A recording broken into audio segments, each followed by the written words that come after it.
Bonjour, bonjour et bienvenue dans cette nouvelle vidéo. Aujourd'hui, je vous propose une recette sucrée, une recette de Pim's géant.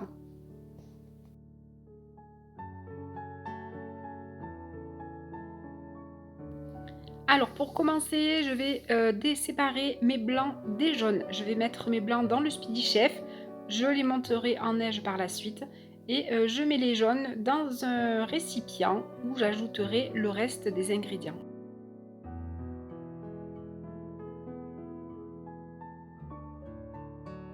Ensuite, à l'aide de mon Speedy Chef, je vais monter les blancs en neige et lorsqu'ils sont bien fermes, je vais les mettre de côté et m'occuper de l'autre partie de la recette.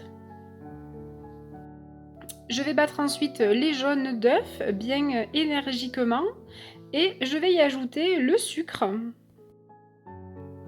J'ajoute également l'eau et je vais terminer par la maïzena, la farine et la levure.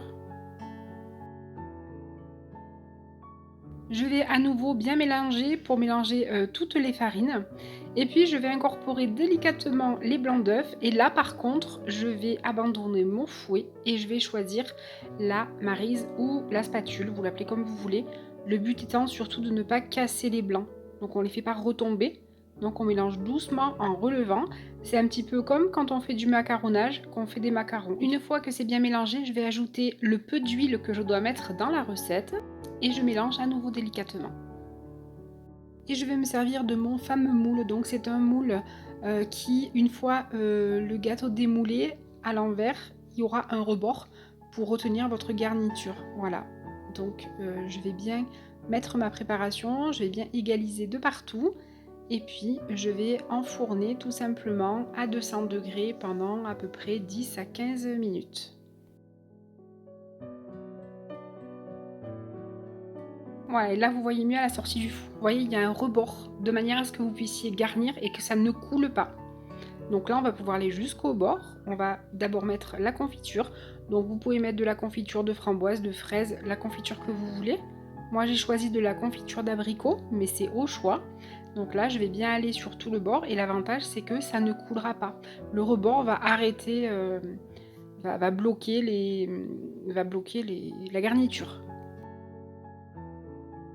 Ensuite, casser le chocolat et le mettre dans un petit bol qui ira au micro-ondes. Donc je casse mon chocolat et je vais y ajouter la crème fraîche, donc de la crème fraîche liquide ou vous pouvez mettre de la semi-épaisse, mais c'est mieux la liquide. Et puis on va mettre au micro-ondes pendant à peu près une petite minute pour faire fondre le chocolat. Et je vais étaler doucement pour pas mélanger la confiture avec le chocolat. Je vais mettre sur mon gâteau. Je me suis rendu compte que j'avais oublié de mettre l'eau parce qu'il fallait mettre de la crème, le chocolat et un petit peu d'eau. Et du coup là, j'ai rajouté l'eau et ça devient beaucoup plus facile pour étaler. Donc je vous mets toute la recette en barre d'informations si vous voulez la refaire. Je vais vous mettre aussi une photo du moule pour vous montrer vraiment le fond du moule et que vous compreniez vraiment comment ça peut faire les rebords. Donc moi c'est un moule Tupperware, donc vous pouvez trouver ce moule chez Tupperware, mais vous pouvez le trouver aussi sur Amazon sous le nom soit de moule à garnir, moule à tarte renversé.